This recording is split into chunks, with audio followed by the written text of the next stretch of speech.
Brother Dustin po. Amen.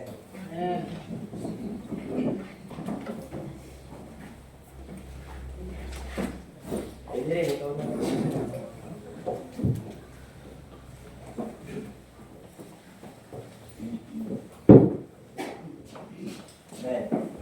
Amen.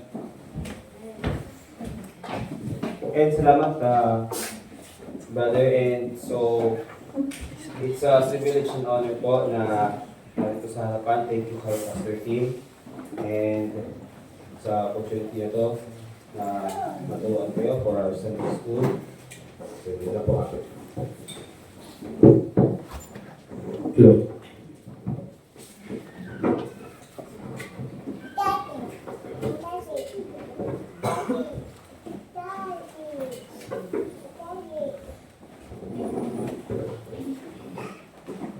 Alright, buksan po natin ang Bibles natin sa 1 Timothy chapter 2.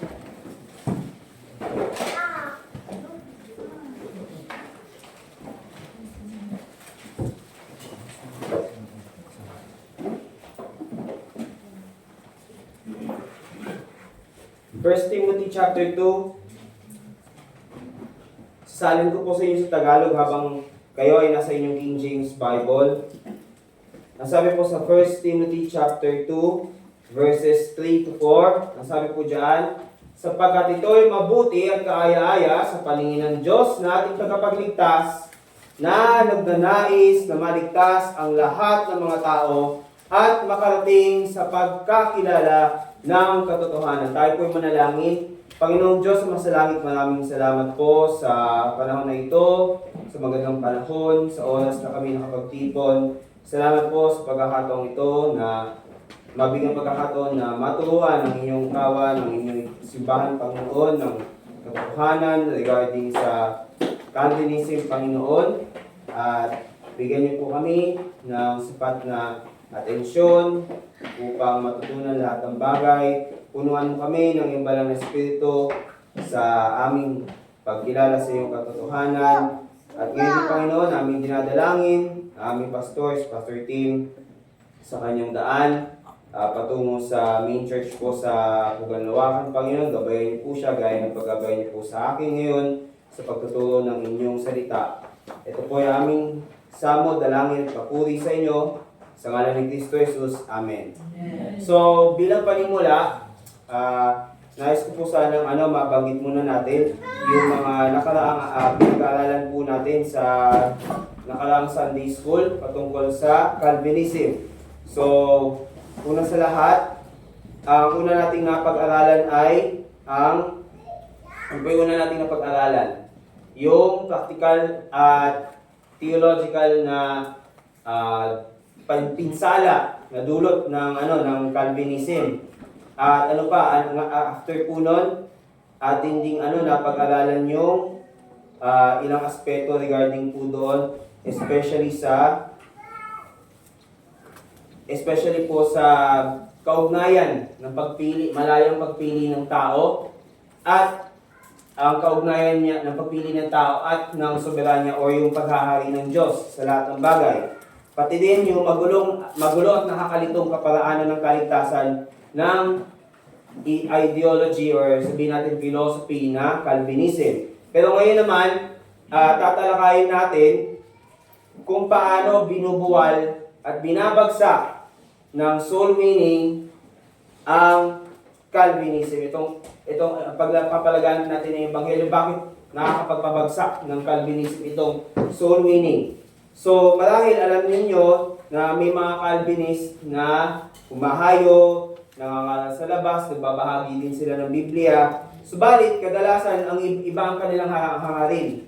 Iba yung kanilang gusto, iba yung nasa puso nila kung ba't nila ginagawa, yung iba din yung kanilang paraan, kung bakit sila nangangaral, ba't sila naghihikayat pa rin. At iba din yung idea at philosophy nila regarding sa kung ba't nila ginagawa mga bagay na yun, kahit na Calvinist sila.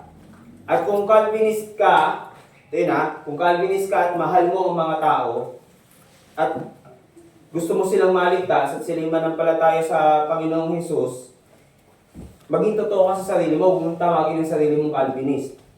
Kasi bakit? Kasi ang Calvinist, hindi niya sasabihin na mahal ng Diyos lahat ng mga tao, pero kakaunti lang ang kanyang ililigtas. Hindi pagmamahal yun. Hindi pag-ibig yun. Kaya naman, mula sa panimulang yan, ang una ko pong punto is, bakit hindi hinihikayat, bakit nakaka-discourage, bakit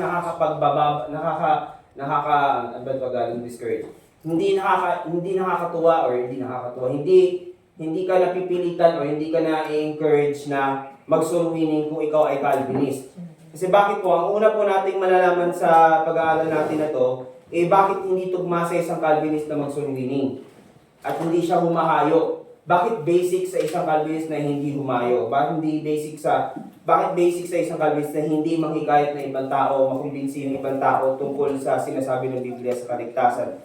Ang gagamitin ko pong sub-points dyan is yung tulips din.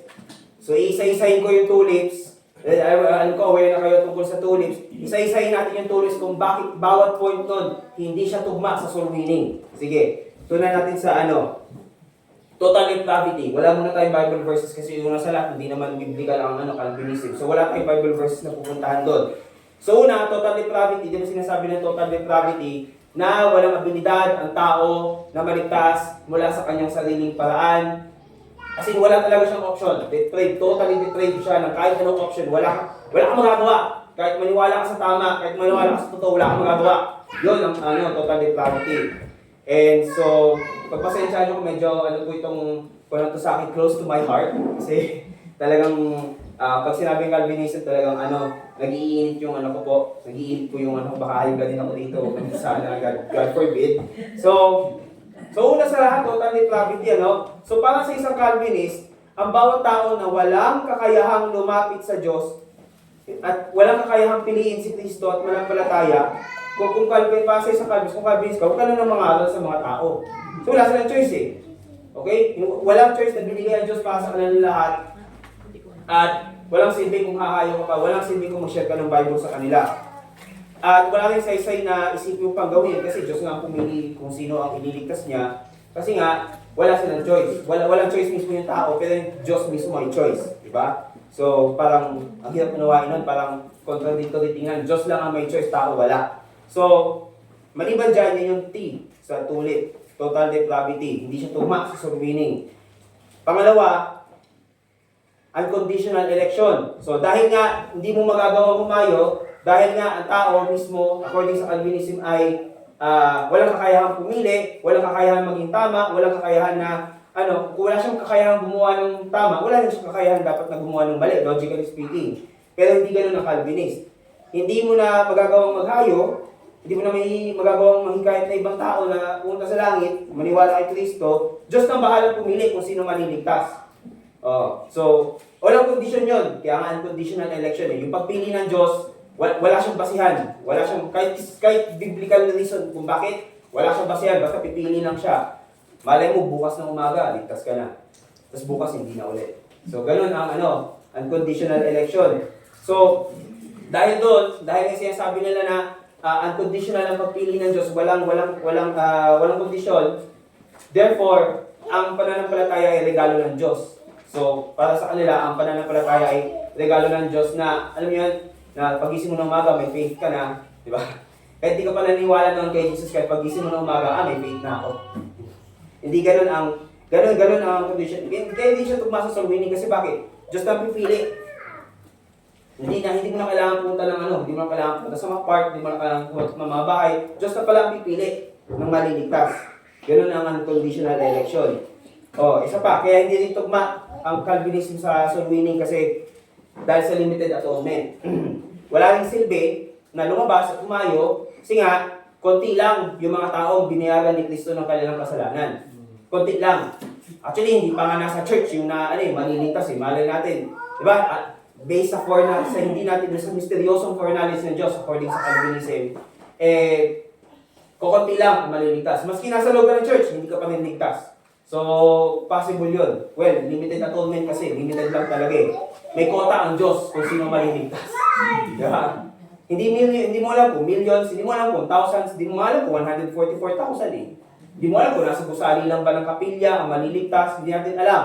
Kaya nga, unconditional, kaya nga siya limited. Ngayon, ito pa yung masaklap doon. Masasayang yung pagod mo kung Calvinist ka, masasayang ang pagod mo kung nasa isip mo, konti lang pala maliligtas. Pero lahat sila kailangan makarinig ng salita ng Diyos. Walang silbi yun. Walang silbi na marinig na lahat ng tao salita ng Diyos kung Calvinist ka. Alam mo sa sarili mo, ang tingin mo is konti lang ang maliligtas, konti lang makakarinig ng Bible. Ba? Walang sense. So, hindi siya tugma talaga. Yung irresistible grace, effectual calling, effectual call, parehas lang yan. So, tawag ko dyan, irresistible effectual grace. So, pinagsama ko na. So, dahil nga ang biyaya ng Diyos nakalaan lang sa iilan, kahit Kristiyano ka, hindi lang ka ng Diyos, ayon sa Calvinism, hindi mo na kailangan kausapin yung tao kasi mismo Diyos na yung magpipilit sa kanya na maligtas siya. So, ipipilit ng Diyos yung biyaya niya. Hindi mo pwede sabihin na biyaya yun tapos ipipilit mo sa tao. Hindi mo pwede biyaya yun. Ang tawag doon coercion. Ang tawag doon extortion.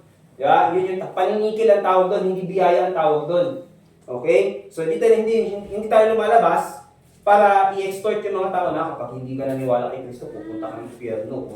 O baka mamaya, baka ikaw na yung kasama sa elect, kasama ka sa iilan, malay mo. Diba? Parang kang nag-aaya ng raffle.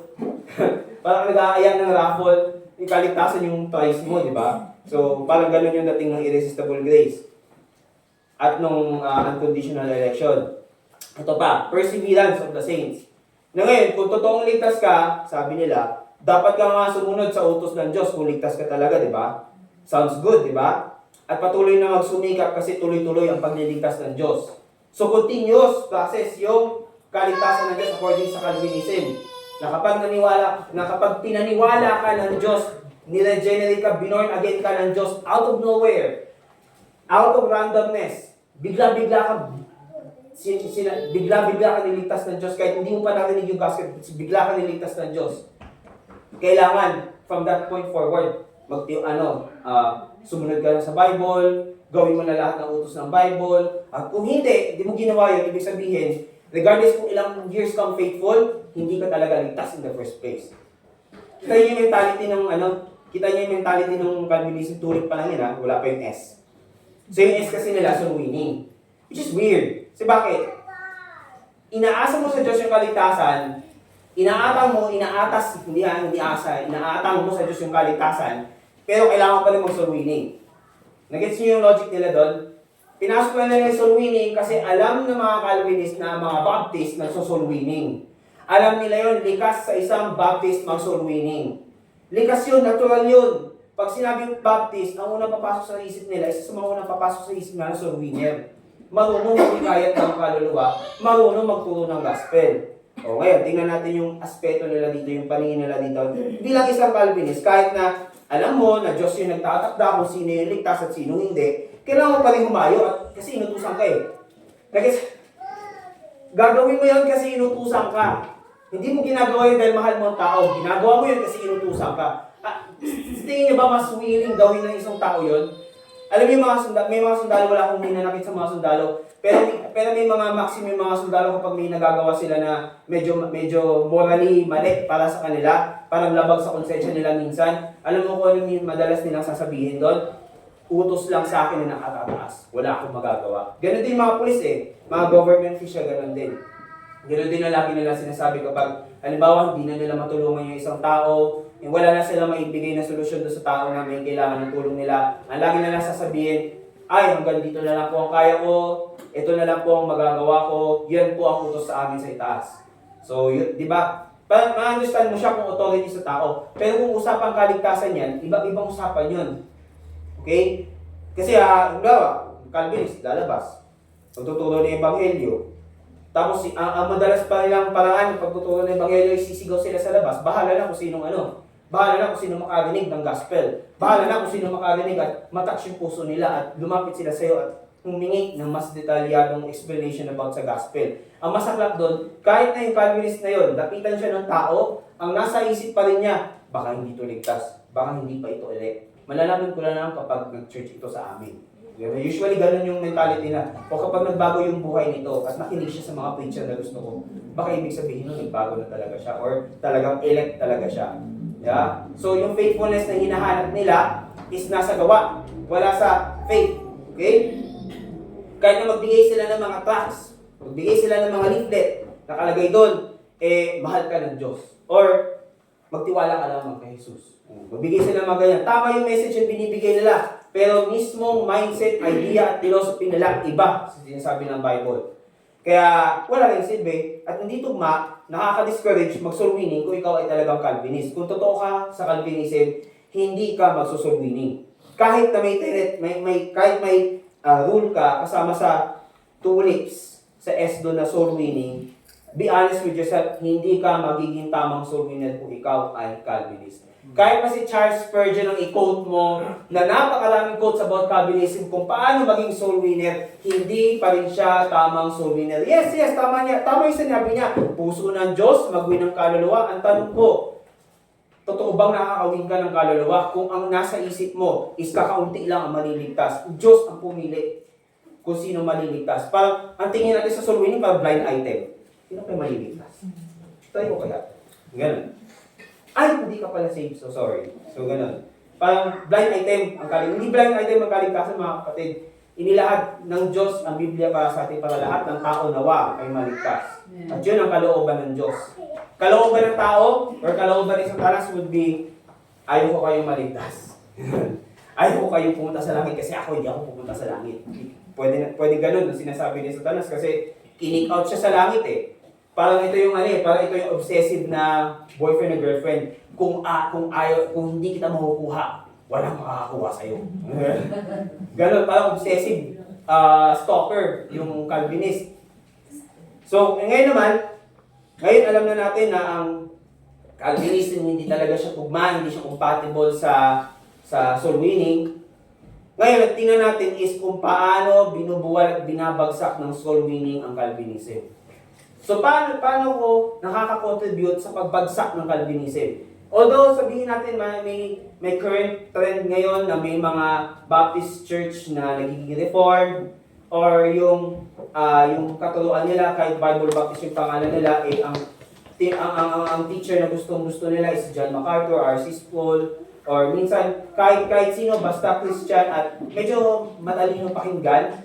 Ang katotohanan niyan is hindi nila nakukuha yung idea sa likod ng mga salita na sinasabi ng mga kagaya ni MacArthur, na kagaya ng mga kagaya ni R.C. Sproul or John Piper.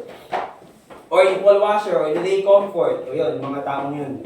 So, kaya naman, ay aralin natin dito sa Biblia kung ano ba ang sinabi nito, kung bakit nabubuwal natin, nababagsak natin napapabagsak natin yung Calvinism kapag tayo ay nagsosoul winning. So, punta po tayo sa Matthew chapter 28.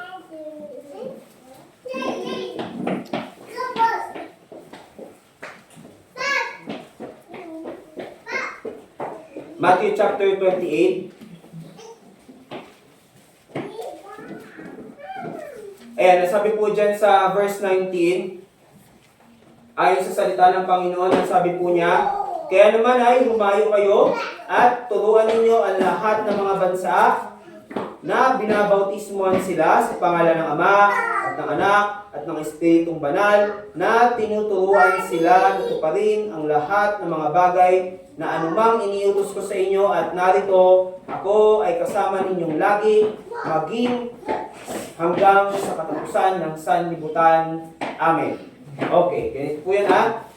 Kung totoo ang Calvinism, hindi na sana nagutos ang Diyos ng ganun. Ba't niya kayo papupuntahin sa Jerusalem, sa Judea, sa Acts 1:8, sinabi, ba't niya tayo uutusan na magpunta, humayo, at mangaral ng Ebanghelyo, turuan lahat ng mga bansa, kung siya lang pala magliligtas? Diba? Ano bang sense na lalabas tayo at turuan silang lahat kung paano maligtas, kung Diyos lang din pala ang magliligtas, kung at random ang pagligtas ng Diyos, unconditional ang pagligtas ng Diyos? Bakit kailangan gawin? Kung Calvinist ka, bakit mo gagawin yun? Kasi kung totoo ang Calvinism, hindi na sana minarapat ng Diyos nang sabihin ito. Diba? Kung totoo ang Calvinism, yung Great Commission or tinatawag na dakilang atas, walang halaga. Bakit?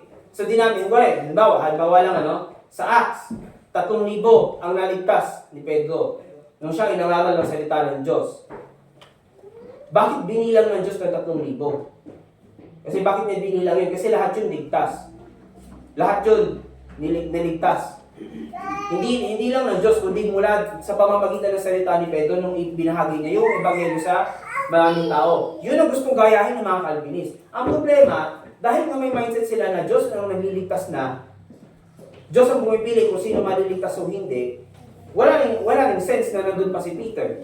Parang palabas na lang yung pag-share ng gospel, pag-share ng Bible sa labas. Parang ganun yung lumalabas eh. At kung totoo nga ang Calvinism, walang saysay na namatay yung mga apostol. Walang saysay na inusig yung mga na-persecute yung mga sinaunang Kristiyano. Wala kayong saysay na pinapatay yung mga Baptist na mga ninuno, yung mga ninuno ng mga Protestante at mga Katoliko. Kung Diyos lang din pala ang pipili ng maliligtas, tapos Diyos pa ang magdadamot ng kaligtasan. Kung totoo ang Calvinism. And kung totoo ang Calvinism, dapat wala tayo dito ngayon. Walang sense mag-church kung Calvinist ka. So bakit? Pwede ka masave sa loob ng bahay mo according sa Calvinism. Pwede kang gumising sa umaga at ligtas ka na. Therefore, hindi mo na kailangan mag-church. Wala rin sa yung mga kwento na napakaraming mga tapat na Kristiyano in ages past na naligtas, narinig ang Bible sa loob ng church, narinig ang kaligtasan sa loob ng church. Ibig sabihin, yung mga conversion nila walang kwenta. kung totoo ang Calvinism. Kaya hindi compatible ang Calvinism at bumabagsak ang Calvinism kapag tayo ay nagsusulwining. Kaya buti na lang talaga sa awa ng Diyos ay mali ang katuruan at filosofiya na to. Mali ang katuruan ng filosofiya, mali ang katuruan at philosophy ng Calvinism kasi wala itong tinatayuan sa Bible. Wala siyang basis. Historically speaking, ang basis niya si Augustine. Si San Agustin, yung may parish. Si San Agustin, siya ang promotor ng katuruan ito.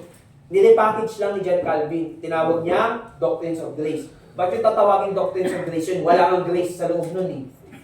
Paano mo may extend yung grace sa ibang tao kung hindi pala sila ligtas? Kung hindi pala sila makakayang maligtas? Na Diyos lang daw ang magliligtas. Diyos na ang bahala sa kaligtasan niya. Pag-pray na lang natin. Diba? Walang sense ang soul winning para sa isang Calvinist at nabubuwal ang Calvinism dahil sa soul winning. Kaya gamitin natin yung gamitin din natin yung tulips nila, saysay natin din yung tulips kung paano siya bumabagsak, point by point. Simulan natin sa total depravity ulit. So, punta tayo sa Romans 10:17. At babasahin ko sa inyo yung sinabi sa Psalms 119. Habang pumunta kayo dyan, ang sabi po sa Psalms 119, Tagalog ko na lang, sa verse 30, aking pinili ang daan ng pagtatapat. Ang mga kahatulan mo'y inilagay ko sa harap ko. Verse 111, ang mga patotoo mo'y inari ko, pinakamana magpakailanman, sapagkat sila ang kagalakan ng aking puso. O tingnan nyo, 173. Magsiyang dalawa ang iyong kamay, na tulungan ako sapagkat aking pinili ang iyong mga tuntunin. Ano nakita natin doon? Sabi din sa Romans 10:17, kaya naman ang pananampalataya ay nanggagaling sa pakikinig, at ang pakikinig ay sa pamamagitan ng salita ng Diyos. So anong pinapakita natin dyan? Walang total depravity kapag tayo nagsusulwining. Pag binabahagi natin sa ibang tao na sila hindi sila maliligtas sa gawa nila, hindi ibig sabihin na wala na silang kaligtasan no matter what. Hindi yun ang pinapakita nun. Ang pinapakita natin kapag tayo ay nagpe-present ng gospel, sinasabi muna natin sa kanila una sa lahat na sila ay makasalanan. At makakaya nila na piliin ang katotohanan, piliin ang faithfulness ng Diyos, piliin si Jesus Cristo. May choice tayo. Yun yung sinasabi ng Biblia. At makukuha natin yun, magkakaroon tayo ng option na yun kapag narinig natin yung salita ng Diyos. Narinig natin yung gospel, narinig natin yung Biblia. May choice tayo. Kaya natin pumili ng buhay. Ang problema, 99% ng tao gusto kamatayan. Sa paano pala nila pinipili yung kamatayan? Pag gusto nila ng kasalanan. Diba daw, ang kabayaran ng kasalanan ay kamatayan. Kaya naman, ang mga tao, sabi sa John, Chapter 3, mas mahal, mas ibig ng mga tao ang kadiliman kaysa sa katotohanan. Pero hindi ibig sabihin nun na wala silang kakayahang pumili ng tama. Lahat tayo may kakayahang pumili ng tama. Ang mga Calvinist, tingin nila, pumipili sila ng tama sa paniniwala nilang to. Hindi sila robot na, aminin nila yun, hindi sila robot na nakaprogram sa isip nila na maging Calvinist from birth. Okay? Pangalawa, unconditional election. Tayo ay hinirang ng Diyos dahil may purpose ang Diyos sa atin, hindi para maligtas. May kailangan tayong gawin na inutos sa atin ng Diyos at una sa lahat yon ay ang magligtas ng iba. Sabi dito punta tayo sa 2 Thessalonians chapter 2. Basahin ko po sa inyo yung sinabi sa 1 Corinthians chapter 1:21. Ang sabi po dyan sa 1 Corinthians 1:21 habang papunta kayo sa 2 Thessalonians 2. Sabi sa 1 Corinthians, sapagkat yamang sa karunungan ng Diyos ay hindi nakikilala ng sanlibutan ang Diyos sa pamamagitan ng karunungan, ay pinalugdan ng Diyos na iligtas sa pamamagitan ng kamangmangan ng pangangaral ang mga sumasampalataya. Ano ibig sabihin po nun? Ang Diyos, kahit sa pumili siya ng pinaka-basic learner na believer. Learner sabihin natin grade 1 lang ang tinapos. Pero believer siya. Mas daig niya lahat ng mga scholar, ng mga university, ng mga Bible college, ng mga seminary. Daig niya lahat ng yon kasi meron siyang pananampalataya. Yung mga scholar madalas wala. Yung mga mga doctorate, yung mga doctor of divinity, yung mga masters ng mga so and so, mas nadadaig sila ng isang believer na may tamang unawa sa Biblia na galing sa unawa ng Diyos. Dahil siya ay believer, dahil siya ay may Espiritu ng Diyos mula sa kanyang pananampalataya kay Kristo. Sabi sa 2 Thessalonians chapter 2, tingnan niyo po yung verse 13. Ngunit kami ay nararapat magpasalamat sa Diyos dahil sa inyo, mga kapatid na minamahal ng Panginoon, sa pagkakahirang sa inyo ng Diyos, buhat ng pasimula sa ikaliligtas sa pagpapabanal ng Espiritu at pananampalataya sa katotohanan. Sa kalagayang ito'y, tinawag niya kayo sa pamamagitan ng aming ebanghelyo upang magkamit ng kalwalhatian ng ating Panginoong Hesukristo. So tinawag tayo sa pamamagitan ng ebanghelyo. Ngayon, paano kayo tatawagin sa pamamagitan ng ebanghelyo kung halimbawa Calvinist ang mangangaral sa inyo? Walang mangyayari. So therefore, ang pagpili ng Diyos ay nakasalalay sa kung sino ang nananampalataya na sa Kanya. Hindi siya pipili para manampalataya ka. Hindi siya pipili para maligtas ka. Ikaw ang pumili sa Diyos dahil siya ang pinili niya pag-ibig. Ang pinili niya katotohanan. Ang pinili ng Diyos sakripisyo, pagdurusa para sa kasalanan natin. Ngayon, ang choice na lang natin is either tanggapin yun or tanggihan yun. Yun ang choice natin.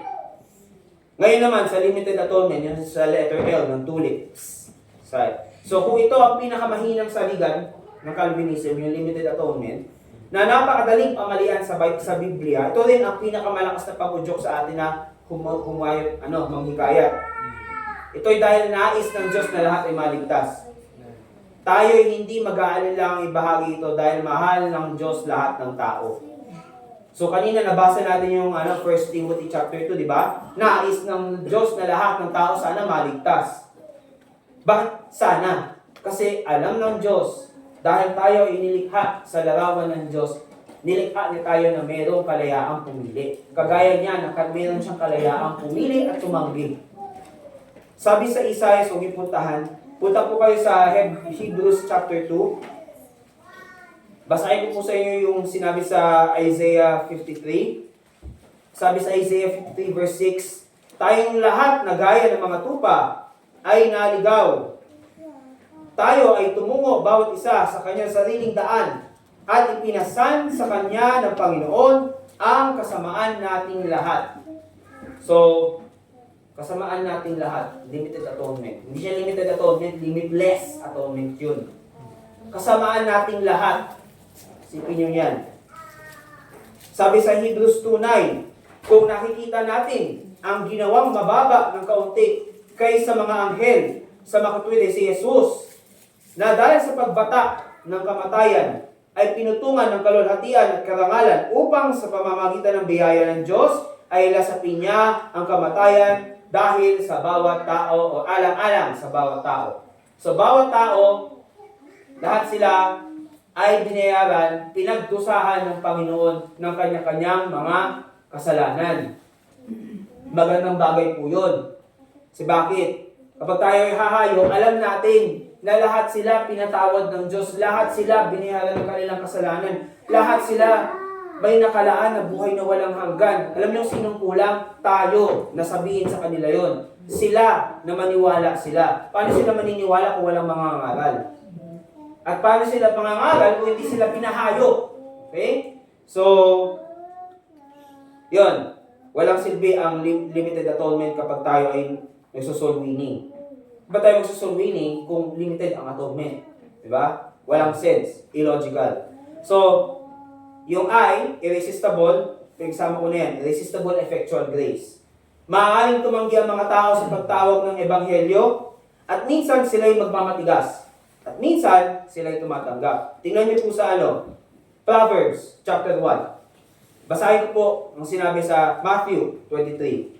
Ang sabi sa Matthew 23, verse 37, O Jerusalem, Jerusalem, ikaw na pumapatay ng mga propeta at bumabato sa mga isinusugo sa iyo. Makailang ulit kong inibig na tipunin ang iyong mga anak na gaya ng pagtitipon ng inahing manok sa kanyang mga sisiw sa ilalim ng kanyang mga pakpak at ayaw ninyo. So kaya natin tumanggi, kaya din natin tanggapin. Hindi ka pwede magkaroon ng liwanag kung walang kadiliman. Hindi ka pwede magkaroon ng masarap kung may mapakla. Di ba? So, sabi sa Kawikaan, sabi po dyan sa chapter 1, verse 24, sapagkat ako'y tumawag at kayo'y tumanggi. Aking iniunat ang aking kamay at walang nakinig. Kundi inyong iniuwi sa wala ang buo kong payo at hindi ninyong inibig ang aking saway. Anong gagawin ng Diyos dyan? Ako naman ay tatawa sa kaarawan ng inyong kasakunaan. Ako'y manunuya pagka ang inyong takot ay dumarating. So, may sense of humor ang Diyos, pero kakaiba ang sense of humor niya. Ba? Pinadala kita ng propeta, pinapatay mo. Pinadala kita ng soul winner, sasabihan mo, anak ka ng diablo. Kahabulin mo ng itak. Oh. Pagbibigyan mo ng in my experience po, in my experience, lalabasan ka ng pasugo. Ganon. Diba? O, ano gagawin sa kanila ng Diyos? Tatawanan sila ng Diyos. Huwag mo sila tawanan. Oo, nakakaawa yun. Pero at the same time, ito yung maganda sa Diyos eh. Kahit tinatawanan niya yung mga tumatanggi sa Kanya, still hindi pa rin siya natutuwa na ang masama ay namamatay sa kanyang kasalanan. Hindi siya duplikado doon na consistent ang Diyos sa pag-ibig at kanyang kahabagan. Ito consistent din to. Consistent ang Diyos kasi bakit niya tatawanan yung mga... In-honor niya yung choice ng tao eh. In-honor niya yung choice ng tao na tanggihan siya. So therefore, pwede natin tanggihan yung grace ng Diyos. Hindi siya irresistible. Na parang kikilitiin ng sapilitan sa ikaw, naka-belt ka, na parang nasa yung ililitan injection ka, kikilitiin ka. Hindi po ganun ang biyaya ng Diyos. Ang biyaya hindi po pinipilit. Okay? Ito pa, ito yung perseverance of the saints. Sige, paano nabubuwal ang soul winning sa perseverance of the saints? Kasi iniingatan tayo ng Diyos. Diyos mismo nag-iingat sa atin, hindi tayo mag-iingat nun. Habang tayo humahayo, hindi tayo nagsusumikap sa paghayo upang manatiling ligtas. Kasi may mga tao kasi na, sige, okay lang sabihin mo si Jesus Christ ang tagapagligtas, salvation by grace through faith, pero ang salvation conditional yan. Hindi kailangan magsumikap ka, kailangan mag-devotion ka, kailangan gawin mo to, gawin mo yan, gawin mo lahat ng utos ng Diyos. Pero ang pagpasok sa pananampalataya is by believing in Jesus. Pero hindi magsistay sa iyo eternal life kung wala kang gagawin. Nakita niyo ang gulo-gulo? Tingnan niyo po sa tingnan niyo Bible ninyo sa Colossians chapter 3. Basahin ko po yung sinabi sa Psalms 12. Sa verse 1 ng Psalms 12, tumulong ka, Panginoon, sapagkat ang banal na tao ay nalilipol, sapagkat nagkukulang ng tapat sa gitna ng mga anak ng tao. Verse 5, dahil sa pagsamsam ng sa dukha, dahil sa buntong hininga ng mapagkailangan, titindig nga ako, sabi ng Panginoon.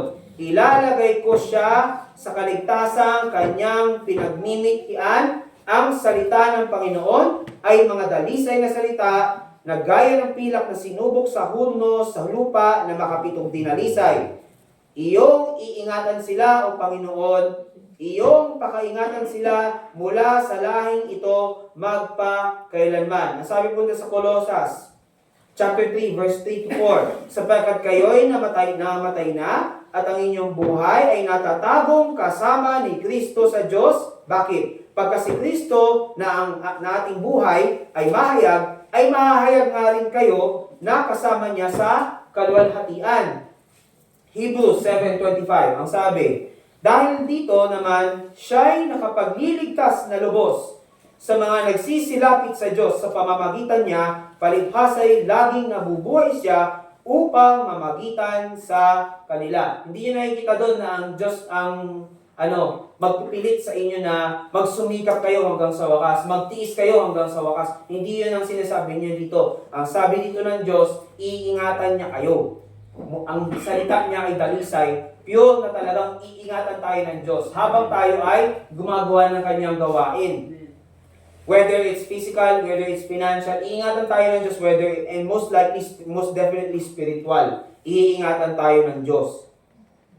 And of course, yung S nila sa tulips na soul winning, syempre, hindi ko naman mapapamalian yun, pero ang papamalian ko is yung ideya nila sa likod, kung bakit sila, sa likod nun, kung bakit sila nagsusoul winning.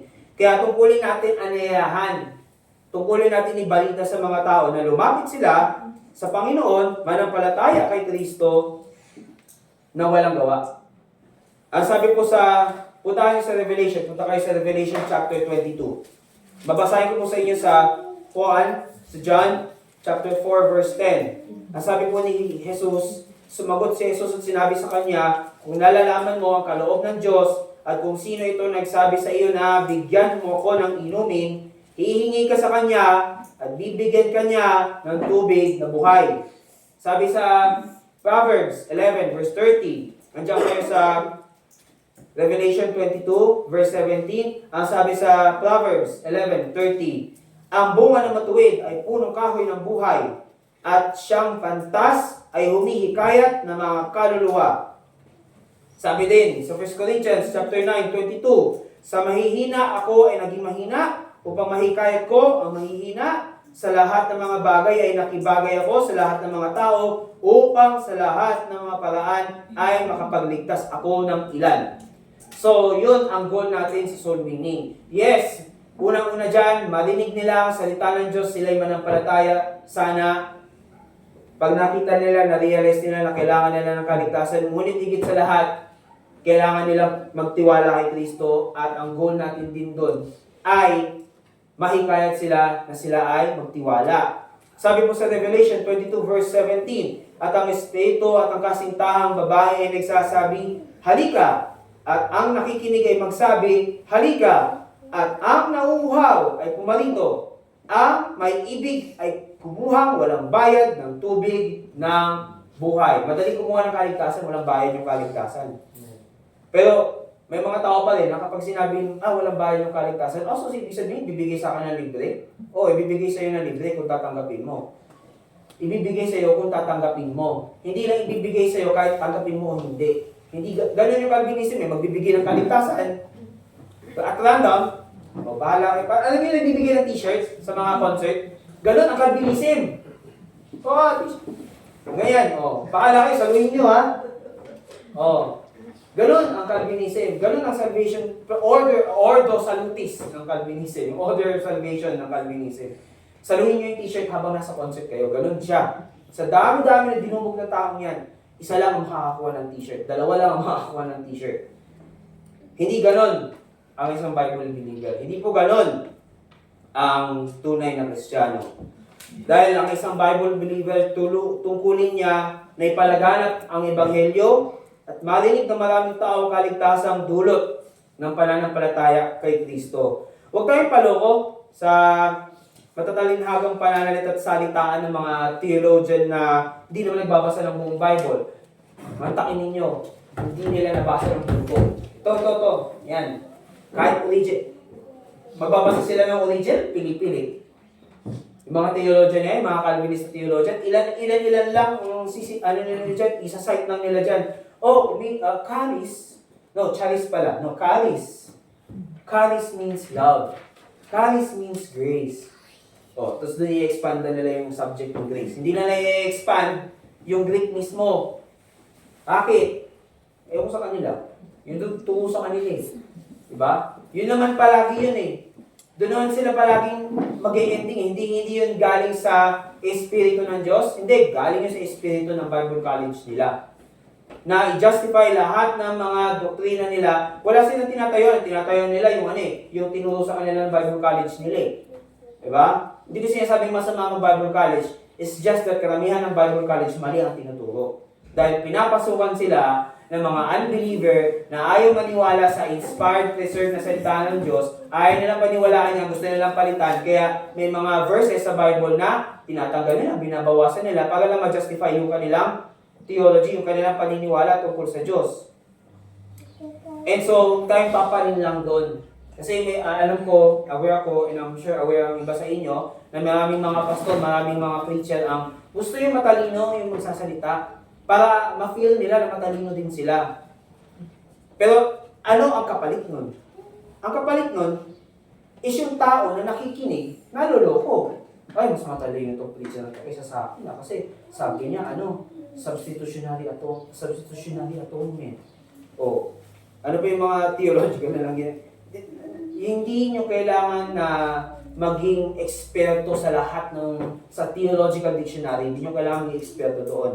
Ang kailangan ninyo is ang Espiritu ng Diyos na siyang gagabay sa ating pagbabasa at pag-aaral ng Biblia. Hindi tayo mahayo dahil wala lang, sumusunod lang tayo. Kasi ganun yung iba eh. Ganun yung mga Calvinist na nagsusunwiling eh. Lalabas lang kasi inutusan sila. Parang nanay sa anak niya na anak, bumili ka ng ganito. Tapos tatanungin mo yung bata, bakit kaya inutusan ng nanay mo bumili ng ganyan? Inutusan lang po ako eh. I mean, di ba? Walang basis kung bakit ka sumusunod. Walang pagmamahal dun sa pagsunod sa utos ng Diyos. Yun yung kulang sa kanila. At sa bawat taong nakakausap natin, sa bawat kaluluwa na nahihikayat patungo kay Kristo, nabubuwal, nasisira yung idea ng Calvinism. In practice, nasisira siya. How much more pa, alam natin, sa sarili natin, mali ang Calvinism, paano natin siya na isa sa buhay? Pag tayo ay mahayo at tinuturo natin sa ibang tao na hindi namimili ang Diyos ng ililigtas, lahat gusto niyang iligtas, basta't manampalataya ka. Amen? Tayo po'y manalangin. Panginoong Diyos, ang masalangit, maraming salamat po sa oras na ito na aming napag-aralan ang patungkol sa Calvinism na ito ay hindi tugma sa pagsusulwining, sa idea ng pagsusulwining. Maraming salamat po sa inyong dakilang atas na siyang tumatayong patotoo laban sa Calvinism, Panginoon. Amin pong dalangin o Diyos na gabayan niyo po kami sa aming paghayong mamaya. Ingatan niyo po ang bawat isa sa amin. Buksan niyo po ang aming bibig na tamang salita ang aming maibigay sa mga taong aming makakausap sa mga susunod na araw at sa araw ding ito.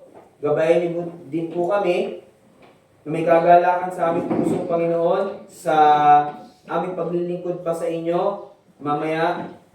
At ingatan niyo po si Pastor sa kanyang pangangaral po ng inyong salita doon sa main church. Maraming salamat po, Panginoon, sa bibleyong ito. Maraming salamat po sa Kanya.